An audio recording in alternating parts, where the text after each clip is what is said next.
त्यांच्याकडे, जर ती आमच्याकडे त्यांनी द्यावी असं मला वाटतंय.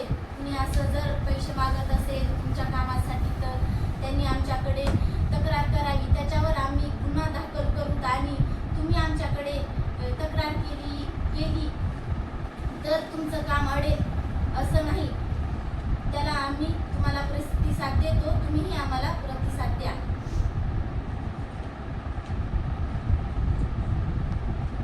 पदी बसण्यासाठी आमच्याकडून अनिल वाडकर साहेब यांनी आमच्याकडून पैसे घेतले असा बालिशपणाचा आरोप करण्यात आला. आरोप करणाऱ्याकडे पुरावे असतील तर त्यांनी लवकरात लवकर जनतेसमोर सादर करावे ही विनंती. अन्यथा तुमचे पुरावे, तुम्ही केलेले आरोप हे पुराव्याशी नसतील तर गांभीर्याने हे जनतेने ठरवावे की किती गांभीर्याने घ्यायचे आहे ते.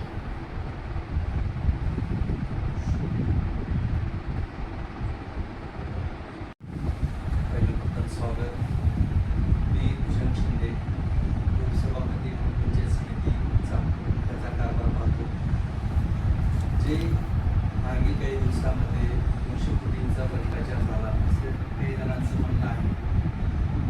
मला तर वाटत नाही खंडच तेवढा 200 कोटी आला असेल, कारण की सहज म्हणण्यासाठी 200 कोटी सोपं आहे, तर तेवढा फंड असं आम्हाला तर वाटत नाही एवढा पंचायत समितीला फंड आला असेल. तर त्यांना एकच विनंती करायची आहे, ज्यांना आरोपकर्ते आहेत, की त्यांनी 200 कोटींचा भ्रष्टाचार कुठं झाला नेमका ते पुराव्यानिशी द्यावे. उगाच झाला म्हणून सांगणं वेगळं आणि त्याला पुरावे देणं वेगळं. जे नरेगा अंतर्गत कामं होतात ते कामं वैयक्तिक लाभाचे आहेत आणि वैयक्तिक लाभाचे असल्यामुळे शासनाकडून थेट निघणारा निधी वैयक्तिक त्या लाभार्थ्यांच्या खात्यामध्ये जातो. तर ह्याचा भ्रष्टाचार कुठं होण्याचा अर्थार्थी संबंधच येत नाही. आता त्यांनी जे भ्रष्टाचार म्हणतात हा कुठं होणार आहे भ्रष्टाचार? का लाभार्थ्याचे पैसे का उचलून घेतले? आता लाभार्थ्याच्या खात्यावर गेल्यावर त्याचे अधिकार आहे, त्याला कुणाला पैसे द्यायचे नाही द्यायचे.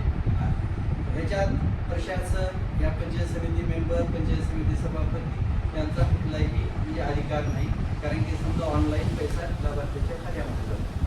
आणि तसं जर त्याला वाटत असेल तर त्या माणसांची नावे द्यावी, त्यांचा भ्रष्टाचार झाला, ह्या गावात झालाय, यांची चौकशी करावी.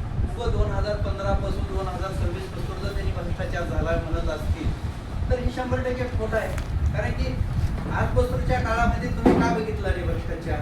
ज्यावेळेस आपलं ह्याच्यामध्ये उपोषणाला बसले होते त्यावेळेस त्यांनी येऊन त्यांना व्हिजिट दिली पाहिजे होती, व कुठं भ्रष्टाचार झाला. त्यावेळेस सहकार मंत्री येऊन तिथं व्हिजिट दिली, काही गावांमध्ये चौकशी झाली, त्यांच्यावर कारवाई झाली. त्यावेळेस जे आज आरोप करतात 15 पासूनचा, त्यांनी आजपासून काय डोळे झाकून बसले होते का? त्यांना काय समर्थन होतं का? हे आमचे त्यांना आरोप आहे. कारण की हा कालावधी आता आम्हाला इथं सध्या पंचायत समितीला येऊन आम्हाला 4च महिने झाले आणि जर त्यांच्यापाशी असा कुठला पुरावा असेल, कुठल्या मेंबरनी, सभापतीने या उपसभापतीने कुठला 1 रुपया त्यांना मागणी केली असेल तर त्यांनी पुराव्यानिशी दाखवावं. कुठेतरी आरोप लावायचे म्हणून लावायचे, या काही राजकारण यांच्यामध्ये आणण्याचं कारण नाही. कारण की प्रशासकीय काळ होता मागे 4 वर्षापूर्वी, आता आलो ते प्रशासकीय काळामध्ये सर्व अधिकाऱ्यांनी मनमानी केली आणि वारंवार सांगून सध्या त्यांनी एक पंचनामा दाखल केला नाही, कुठला प्रस्ताव दाखल केला नाही. पुन्हा त्याच्यावर आणि एक समिती नेमली, समितीला त्यांनी एक कुठला कागद दिला नाही, 3 नोटीस सोडल्या, त्याचं बी काही उत्तर त्यांनी दिलं नाही. म्हणजे एवढा त्यांचा असा कारभार चालू झाला. आणि दुसरा विषय ते म्हणतात सहकार मंत्र्यांचा याच्या मागे पाठिंबा आहे. त्यांनी वारंवार बोलताना ते सांगतात, पण सहकार मंत्र्यांनी ज्या वेळेस त्यांनी इथं उपोषणाला बसले त्यावेळेस स्वतः सहकार मंत्री येऊन त्यांनी समजा उपोषणकर्त्यांना सांगितले की बाबा त्या कामाची चौकशी झाली पाहिजे आणि त्याच्यावर त्यावेळेस अधिकाऱ्यावर कर्मचाऱ्यावर कारवाया झाल्या, काही सस्पेंड झाल्या, त्यांच्यावर भविष्याच्या काळामध्ये गुन्हे देखील दाखल होते. पुन्हा बऱ्याच अशा गोष्टी आहेत. पुन्हा सभापतींच्या खाजगी गाडीवर प्रशासन म्हणजे महाराष्ट्र शासन नाव टाकलं हे त्यांनी म्हणत आहेत. मागील काळामध्ये गाड्या पूर्ण नादुरुस्त आहेत, 11-12च्या गाड्या आहेत. 10 किलोमीटर गाडी चालत नाही, रेडिएटर वाटत पाणी बाहेर पडतंय, इंजिन जाम होतंय, वाटत सारखं वारंवार गाडी सोडायची. पुण्यात कर्मचाऱ्याला गाडी 3 दिवस गाडी तिथं राहली. त्यावेळेस आम्ही पंचायत समितीमध्ये ठराव घेतला की बाबा गाडी नादुरुस्त आहे. 2दा-3दा आम्ही व्हिडिओना कल्पना दिली, भंडारा विभागाला कळवलं की बाबा गाडी नादुरुस्त आहे, आम्ही काय एसटीने फिरायचं का, आम्ही करायचं तर काय. मग म्हणले जुन्या गाड्याचा दुरुस्त होईना केली तरी पण ती खराब होणार आहे. मग ठराव असा घेण्यात आला की सभापतींनी गाडी स्वतःची वापरावी. त्यावेळेस मग सभापतींनी आता बऱ्याच गाड्या नादुरुस्त असल्यामुळे जिल्हा परिषदला पंचायत समितीला पण पाहतो की वैयक्तिक भाड्याच्या गाड्या लावून त्याच्यावर महाराष्ट्र शासन नाव टाकले आणि हे काही चुकीचं नाही. आणि तसं महाराष्ट्र शासन नाव टाकले. आम्ही वरिष्ठांना ठरावामध्ये घेऊन कळवलंय असे की इथल्या इथंच आम्ही काहीतरी केलंय, असं काही नाही. कारण की पुण्या गावात गेलं तर बाबा लक्षात यावं की ही पंचायत समितीची गाडी आहे. त्यासाठी आम्ही हे केलं होतं. कारण की बऱ्याच ग्रामसेवकांना आम्ही नवीन असल्यामुळं आमच्या त्यांना ओळखी नाहीत, आम्ही कोण आहेत त्यांना माहीत नाही. मग गाडीतून गेल्यानंतर बाबा महाराष्ट्र शासनाचे कोणते अधिकारी आले हे त्यांना लक्षात यावं, त्याच्यासाठी त्याच्यावर महाराष्ट्र शासन नाव टाकले.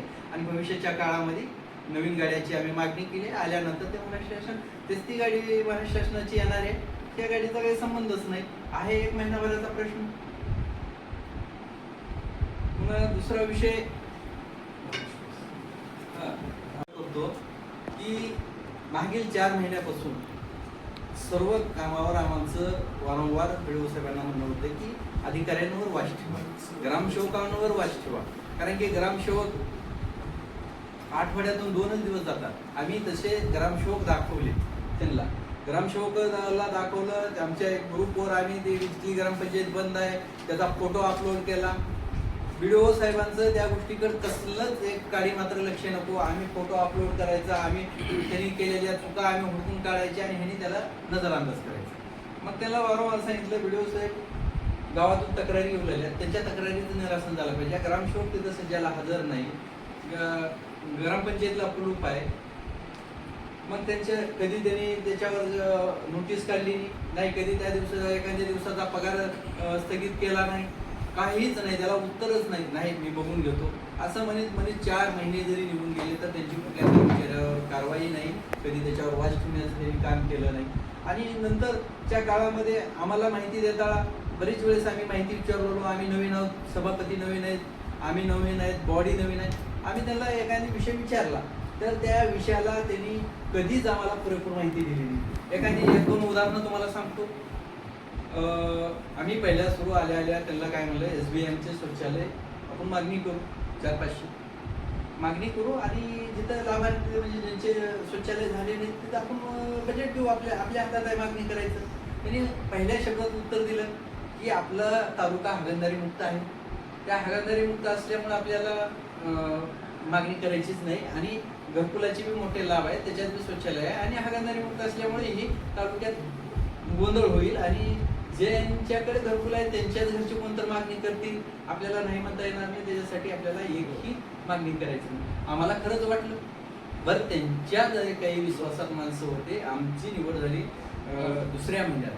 त्यांनी 3ऱ्या महिन्यात 2-4 ग्रामपंचायत त्यांच्या संबंधितल्या ग्रामपंचायतीला त्यांची मागणी केली, त्याचे बिलं उचलले, काही जणांचे उचलले, काही जणांचे उचलायचे राहिले. मग आम्ही ते आल्यापासून आम्ही त्यांना म्हणून मागणी करू, आम्हाला नाही म्हणते. नाही, मित्र कंपनी असते जवळून काही. आता आम्हाला तसं त्यांच्या विषयामध्ये बरंच ते कशा पद्धतीने मागणी केली आलेला आहे. कुठले गाव, 2-4 गाव का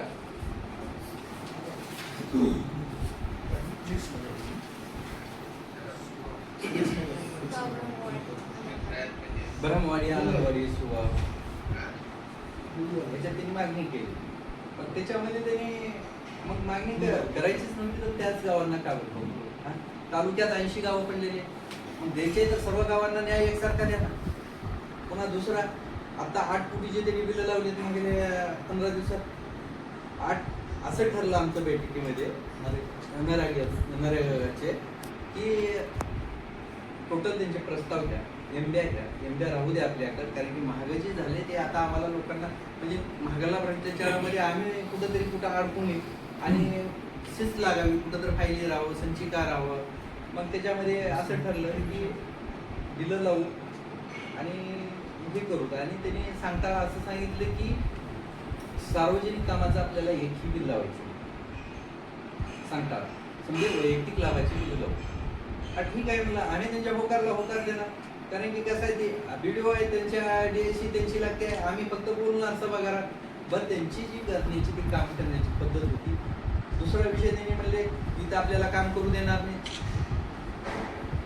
इथं समजे लाभार्थी येणार इथं माणसाच्या आम्ही जिल्हा परिषद म्हणजे कलेक्टर ऑफिसला बसून आम्ही काम केलं. पण ठीक आहे म्हणलं. त्यांनी कलेक्टर ऑफिसला बसून त्यांनी 8 रोज काम केलं. पण आम्ही कशाला त्याच्याकडे आता त्यांनी सांगितलं म्हणजे आम्हाला ती त्यांनी सांगितलं तेच आम्हाला पूर्व दिशा निघाली.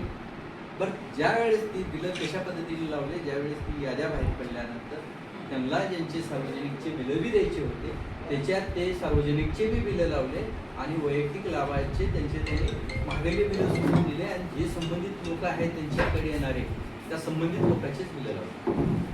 मग आम्ही त्यांना म्हणत होतो मागून या. मागल्या काळात ज्यांचे ऑनलाईन आधी झाले त्यांचे बिलं लावीत पुढे या.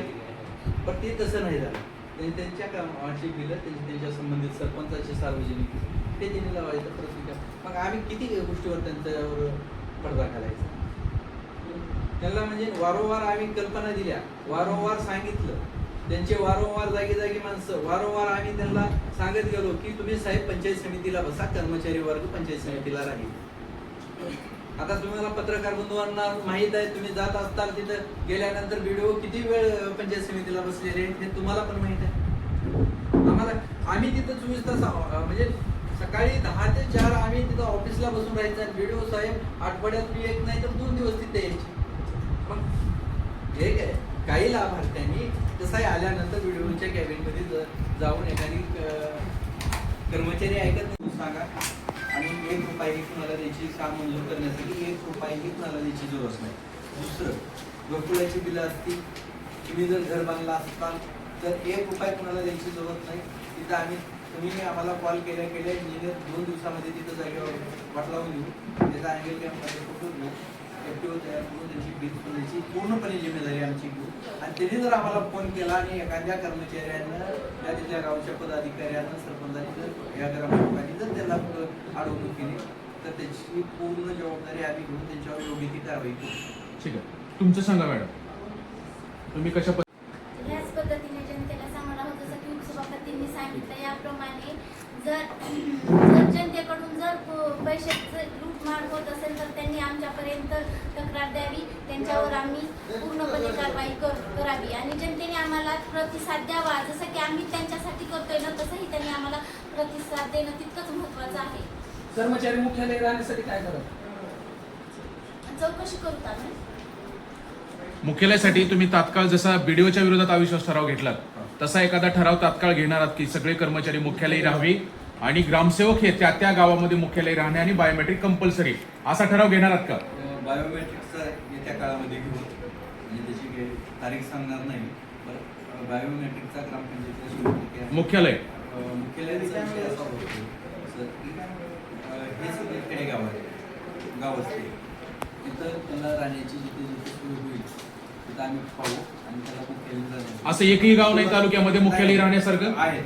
मग असं कसं म्हणताय तुम्ही? काही गाव असं नाही ना साहेब. जिथं प्रत्येक गावाला व्यवस्था मुख्यालय ब्रह्मवाडीला तलाठी ग्रामसेवक आहे. ब्रह्मवाडीचा वापलीत राहू शकतो. चाकूर राहू शकतो. तालुक्यात तर राहू शकतो का नाही? राहू शकतो. बस नाही मुख्यालय प्रत्येक गाव चांगलंच आहे भाऊ राहण्यासाठी. नाही समजा क्वचित गावात राहिल्यामुळे तुमचे 50 ते 90% कामं सोपे होतील साहेब. याच्याविषयी ठराव घ्या ना तुम्ही. का ठराव घेत नाही?